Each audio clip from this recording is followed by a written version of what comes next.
ก็สิเข้าไปเยี่ยมยามทั้งครอบครัวน้องไก่ทองพี่น้องเนาะว่าสิซื้อเครื่องปลูกไปให้เพิ่นพี่น้องเนาะก็คือเบี้ยพักเนาะเบี้ยหมักแตงที่เฮาได้สัญญากับเพิ่นไว้เนาะว่าสิเอาหมักแตงไปให้เพิ่นเนาะพี่น้องเนาะเอาเบี้ยหมักแตงอยู่ใส่นอกบาทเลยพี่น้องเบี้ยหมักแตงมันเป็นอย่างเนาะพี่น้องหมักบวบตัวนี้หมักแตงก็สิเบิดเลยแหละมีอันน่ะบ่เบี้ยหมักแตงบ่เบิดแล้วเอาพี่น้องเอ้ยเบี้ยหมักแตงกับเบิดเลยสิไปซื้อหั่นได้นอกบาทเลยพี่น้องเอ้ยได้ใช้เบี้ยหมักแตงเจ้าเบี้ยจะไปปลูกหมักถั่วมีบักถั่วน้ำบ่ใช่เลยโอ้บักถั่วหมักแตงเนี่ยเอาประมาณเอาหกถุง6 ถุงเลยบักถั่วพักยาวเด้อมีบ่บักถั่วพักยาวบักถั่วพักยาวคือการตัวนี้เด้อพักสั่นตัวนี้ถั่วผุ่มตัวนี้บดเซ่อันนี้ถั่วเซ่ตัวนี้แค่ดีใช่ตัวทั้งนั้นเอาไอ้บ่พอแหละจากอันละนับดูเรามึงไปตัวนี้กับสองถึง10,000แล้วก็10,000แล้วมั้ง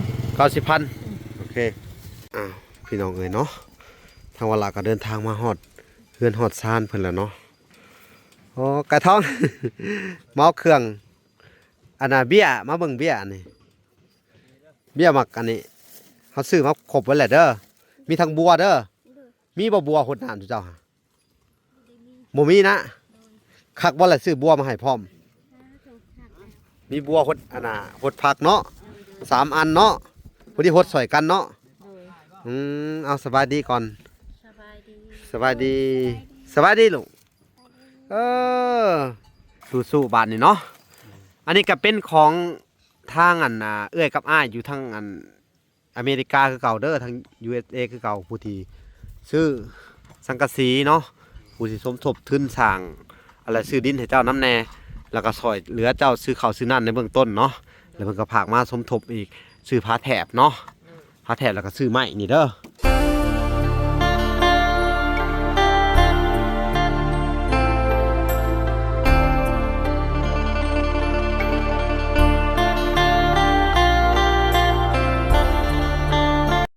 โอเคพี่น้องเลยเนาะกับสบายดีพ่อแม่พี่น้องเนาะเบิดสู่ผู้สู่คนพี่น้องเลยเนาะกันยินดีเข้าสู่ช่อง YouTube เบาละสายบุญคุณธรรมเก่าเส้นเคยพี่น้องเลยเนาะทักทายสบายดี FC ทางฝั่งไทยและ FC ทางฝั่งลาวและ FC ทั้งต่างประเทศนำเด้อพี่น้องเลยเนาะที่รับชมเวลาอยู่เนาะมื้อนี้ก็สิเข้าไปเยี่ยมยามทั้งครอบครัวน้องไก่ทองพี่น้องเนาะว่าสิซื้อเครื่องปลูกไปให้เพิ่นพี่น้องเนาะก็คือเบี้ยพักเนาะเบี้ยหมักแตงที่เฮาได้สัญญากับเพิ่นไว้เนาะว่าสิเอาหมักแตงไปให้เพิ่นเนาะพี่น้องเนาะเอาเบี้ยหมักแตง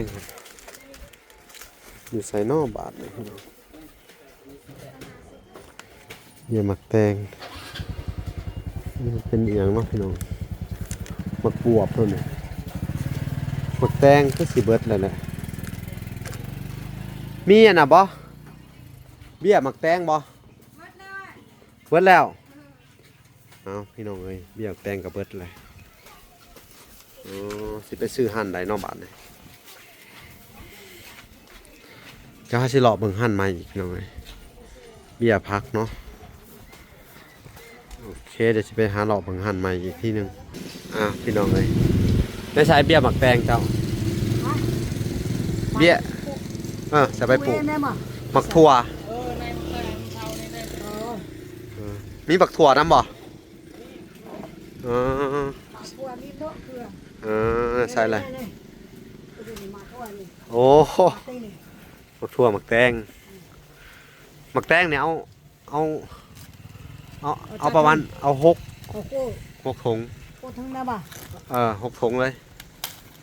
มักถั่วพักยาวเด้อมีบ่มักถั่วพักยาว ฮะ มักถั่วพักยาว มีการตัวนี้เดียว พักสั่นตอนนี้ ตัวเนี้ยบ่ ถั่วผุ่ม ตัวเนี้ยบ่เซ่ อันนี้ถั่วเซ่ ตัวนี้แค่ดีใช่ เออ โคทั้งนั้นมา บ่มีเนาะ บ่มี บ่ถั่วพักยาวบ่มีเบิดพี่น้องเอ้ย อืม เฮ็ดได้ตอนละบัดนี่บ่เป็นหยังจะเอาแต่อันนี้เนาะจะประกาศให้เพิ่นน้ำแน่พี่น้องเอ้ย ให้ประกาศ ผักกาดนี่ ผัก ผักกาดนี่ เบิ่งเอาสลัดมีบ่สลัด ผักสลัดนี่ เอามา ผักสลัดนี่ตัวนี้ไอ้ผักกาดก็มีดิผักสลัด แล้วก็พักอันนี้น้ำแน่เอ้า ตัวนี้ผักสลัดนั่น นี่ผักหอมนี่นี่เด้อ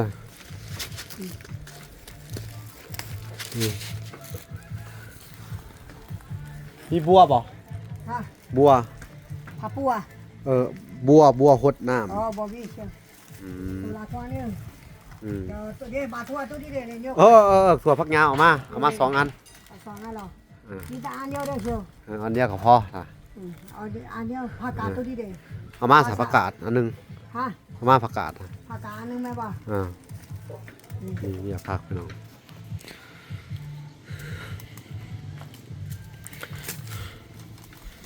เอาไอ้บ่ พอแหละจักอันละนับดู เรามึงไปตัวนี้ก็สองถึง10,000แล้วก็10,000แล้วมั้ง 90,000โอเค90,000ก็สิใช้งบประมาณของทางอันเอื้อยอ้ายจากทางอเมริกาพี่น้องเอ้ยเนาะ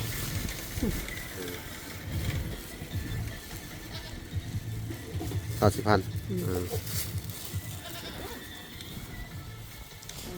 แต่ โอเคพี่น้องเอ้ยเนาะเดี๋ยวเวลากะสิได้ไปซื้อบัวให้เพิ่นน้ำแหน่เนาะบัวผักบัวเนาะบัวรดน้ำแล้วก็อันน่ะสิซื้อกาแฟพี่น้องเอ้ยเนาะไปให้ทางอันครอบครัวเพิ่นเนาะเพราะว่ามันอยู่ในเฮือนเพิ่นมีงานกรรมเนาะกรรมหรือว่างานอันน่ะทางอันลูกสะใภ้เพิ่นเนาะคลอดลูกพี่น้องคลอดลูกใหม่พี่น้องเอ้ยให้ซื้อของไปฝากไปตอนเพิ่นเล็กๆน้อยๆเนาะโอเคพี่น้องเอ้ยก็ตัดภาพมาอยู่ที่ห้านเดิมนะพี่น้องเนาะกาแฟถุงเท่าไหร่บ่ถุงฮะ มีรายราคา ราคาเท่าไหร่มันมีอันนี้เท่าไหร่สันนี่เท่าไหร่นี่ มีหกสิบห้าบาท แล้วก็เอาบัวตัว60หามา3 อันซื้อบัวรดน้ำไปให้เพิ่นน้ำแหน่พี่น้องเนาะ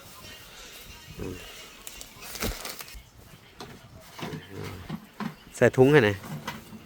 ใส่ถุงใหญ่ฮะ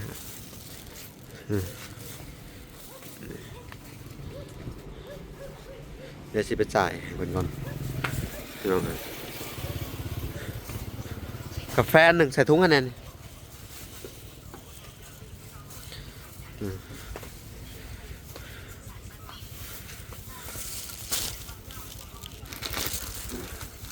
อันนั้นเลยไหลเลย200,000เนาะ200,000เท่าไหร่อันนี้60อันนั้นก็ อันนี้ก็ บ่ของข่อยนี่ ก็ตอนนี้65ครับโบดฟักอันนึงอ่ะสามอัน วันละ60 ของแน่245บ่ลดว่า5,000กี่ 240ก็ได้ 204,000เนาะโอเคพี่น้อง204,000กะพอดีมา204,000พี่น้องเอ้ย240,000เนาะ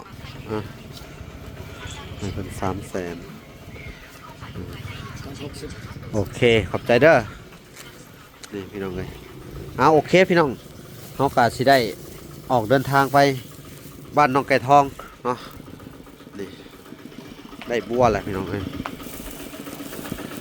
เคไปพบพ่อกันอยู่เพิ่นเลยพี่น้องเอ้ยอยู่บ้านเพิ่นเลยพี่น้องเอ้ยเนาะ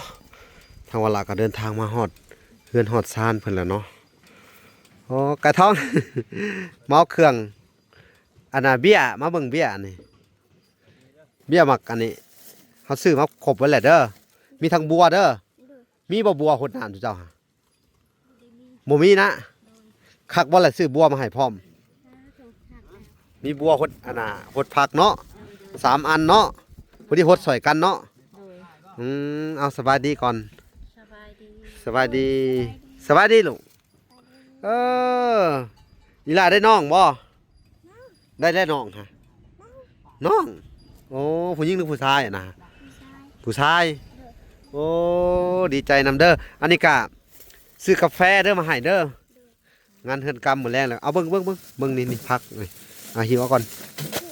หล่นเบิ่งดูหาพักฮะ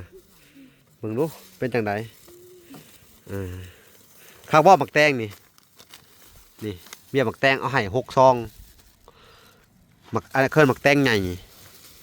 ข้าวคิดว่าแบบนี้มันมีแต่แบบเดียวแบบขาวเบิดเลยหมักถั่วผักยาวเด้อตัวนั้นเด้อหมักถั่วกับผักกาดเนาะแล้วก็ผักซีเด้อผักหอมซีมาให้เด้อเห็นบ่ฮะผักกันหอมนี่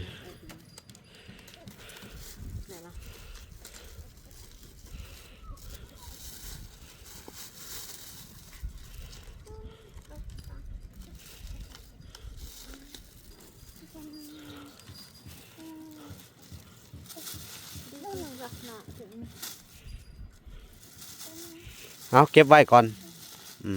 อันนี้กาแฟเด้อพี่น้องเลยเป็นอะไรอันน่ะร้านแข็งแห้งอยู่บ่นะไปออกลูกได้หวานนี่เนาะมาแต่วานเนี่ยพุ่นบ่มาโอ้เวลาก็ไปอยู่กันหันเนาะแล้วก็พากันไปนอนหันเบิดบ่บัดนี่นอนเผาเนาะนอนเผากันโอ้มึงพี่น้องเอ้ยสภาพ อันน่ะจนบ่มีเวลาเฮ็ดอันเกาะออกมาเนาะบ่มีเวลาเฮ็ดกระต๊อบเนาะพี่น้องเนาะให้มันดีขึ้นก่อนบ่หรือไดหรือโดยตอนนี้ก็อันน่ะอยู่ไผเนาะเฮาอยู่แบบได้อยู่ไผนี่ทางกินน้ำสดน้ำมันยังนี่บ่อยู่ในเรือนไทยเนาะต้มน้ำฮอนกินอ๋อต้นน้ำฮอนกินเนาะอยู่ไฟบ้านนี้น้องกับมาบ่น้องข้างนั้นลูกสะใภ้กับมาดูหันบ่ข้างในบ่ยันนี่เมื่อแล้วเนาะโอ้แล้วพากันเฮ็ดแบบสิเนาะอยู่ไฟเนาะค่อนข้างจะลำบากแน่เนาะอันนี้ก็คือแล้วเวียกแล้วงานหรือว่า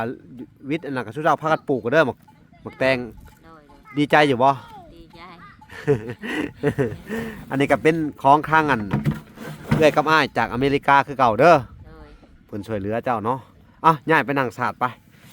สิให้ขอบคุณเพิ่นพี่น้องเอ้ยบาดนี้เนาะนี่แหละพี่น้องเอ้ยมาเบิ่งกันให้เพิ่นย้ายไปทางนี้เนาะเลยทางเวลาก็สิมาอัปเดตอันนี้แหละพี่น้องเอ้ยกระต๊อบเพิ่นนี่แหละนี่เพิ่นก็ต้มน้ำพี่น้องเอ้ยนี่ต้มน้ำใบหวานนี่ยังแหละพี่น้องเอ้ยเขายังบ่ฮู้อยู่ไผนี่เนาะนี่เพิ่นเฮ็ดอยู่นี่พี่น้องเอ้ยนี่ใครแต่ว่ามีอันนั้นพี่น้องเอ้ยมีผ้า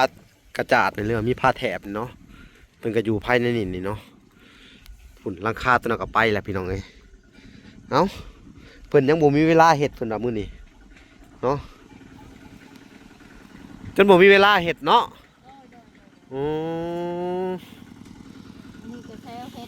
อันนี้ก็โอ้เฮาก็เฮ็ดได้ซำนี้เนาะเมื่อวานเพิ่นเฮ็ดไปด้านน่ะมื้อนี้ก็เฮ็ดไปด้านนี่เนาะนี่เฮ็ดเช้านี่แล้วก็เฮ็ดอัดไปด้านนั้นน่ะเนาะ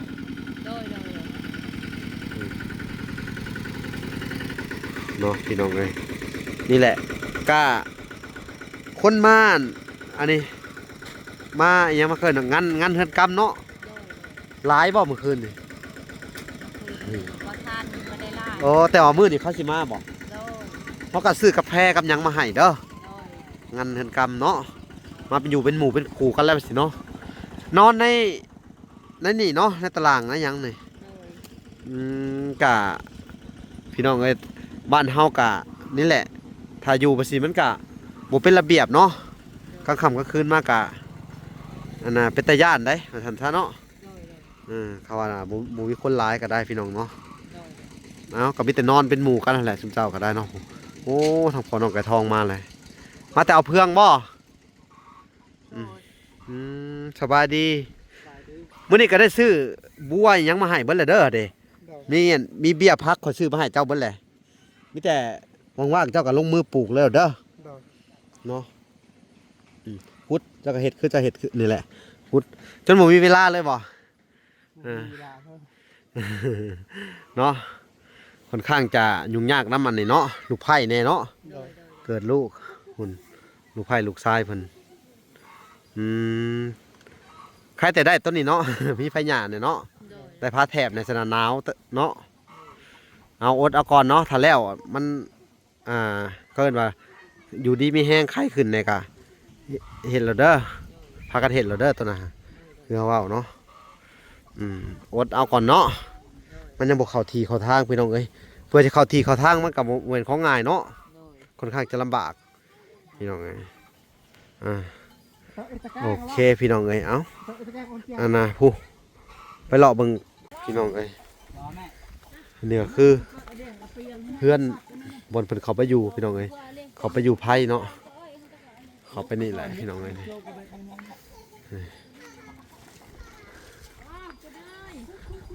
มาทั้งอันน้องๆเพิ่นลูกชายแป้งไดน้องๆลูกชายลูกสาวเขาน้องปุ้ยไปใส่น้องปุ้ยเราไปใช่เราไปเลย อ๋อโอเคพี่น้องเอ้ยเนาะบัดนี้ก็สิให้ทั้งอันครอบครัวน้องไก่ทองเนาะทั้งพ่อทั้งแม่เพิ่นเอาสบายดีทั้งมาโดยพี่น้องเอ้ยเนาะลูกชายเพิ่นพี่น้องเอ้ยเด้อกาแฟซื้อมาให้แหละมื้อแรงกะหาหมู่หาคู่เด้อมาอยู่เป็นหมู่เจ้าเนาะงานเฮือนกรรมพี่น้องเอ้ยเนาะดีใจนำได้ลูกชายเนาะดีใจ ออกจากโมงวะนี่ขอดจากโมง ประมาณ4 โมง 4 โมงแรงนี่เนาะ โดย เอาพี่น้องเอ้ยดีมกดีใจนำเพิ่นปลอดภัยเนาะทั้งแม่ทั้งลูกบ่เป็นหยังเนาะ โดย อยู่ดีมีแห้งลูกแข็งแห้งอยู่แล้วว่าเอาสู้ๆบาดนี่เนาะอันนี้ก็เป็นของทางอันเอื้อยกับอ้ายอยู่ทางอันอเมริกาคือเก่าเด้อทาง USA คือเก่าผู้ที่ซื้อสังกะสีเนาะผู้ที่สมทบทุนสร้างอะไรซื้อดินให้เจ้าน้ำแน่แล้วก็ซอยเหลือเจ้าซื้อข้าวซื้อน้ำในเบื้องต้นเนาะแล้วเพิ่นก็ผากมาสมทบอีกซื้อผ้าแถบเนาะผ้าแถบแล้วก็ซื้อไม้นี่เด้อมาให้จิ้มเจ้าแต่ว่าจังได๋ก็มอบหมายให้จิ้มเจ้าว่างๆก็พากันเฮ็ดเลยเหรอเด้อเพื่อความสะดวกสบายของจิ้มเจ้าอะไรเด้อเอาอันแล้วก็มื้อนี้ก็เงินในส่วนที่เหลือก็ซื้อบัวแล้วก็ซื้อพันธุ์พืชมาให้เนาะแล้วก็ในส่วนที่เหลืออีกเนาะพี่น้องก็สิได้ใช้ในแนวจำเป็นเนาะเพิ่นจำเป็นตัวใดเฮาก็สิซื้อมาให้เพิ่นเนาะแล้วก็สิได้บอกทางเอื้อยอ้ายเพิ่นว่ามันเหลือเท่าใดแล้วก็จังสิได้มามอบให้เจ้าหรือว่ามาซื้อของให้เจ้าอีกทีหนึงเด้อเอาพี่น้องก็สิให้เพิ่นขอบบุญขอบคุณเด้อทางอันผู้ใหญ่จากทางอัน USA เนาะก็คือทั้งเอื้อยทั้งอ้ายเพิ่นบ่ประสงค์ออกนามพี่น้องเอ้ยเพิ่นก็ให้ห้องเอื้อยอ้ายเนาะเอาก็ขอบุญขอบคุณเพิ่นเด้อเอา ป้ายนะ ขอบคุณ ขอบคุณเด้อทางผู้ใหญ่ใจดี โดย น้องพญายใจดี ยาวดีไม่แห้งผู้ช่วยเหลือ มีแห้ง ผู้ใหญ่ใจดี ทำน้ำแก้วจะให้ร่ำให้รวย โดย แห้งเจ็บอย่าไข่ ความ เด้อ เจ็บ อย่า จะให้ได้ความไข่ อ อย่า ย่า ให้ ให้ มี มีเด้อ มีตา สาธุ สาธุ อ่ะพี่น้องเอ้ยเพิ่นก็ขอบคุณกับบ่เก่งปานใดก็ต้องขอโทษขออภัยนำเด้อเอื้อยอ้ายเนาะทางวลากะดีมกดีใจหลายเนาะสิได้อันน่ะซื้อข้าวของมาให้เพิ่น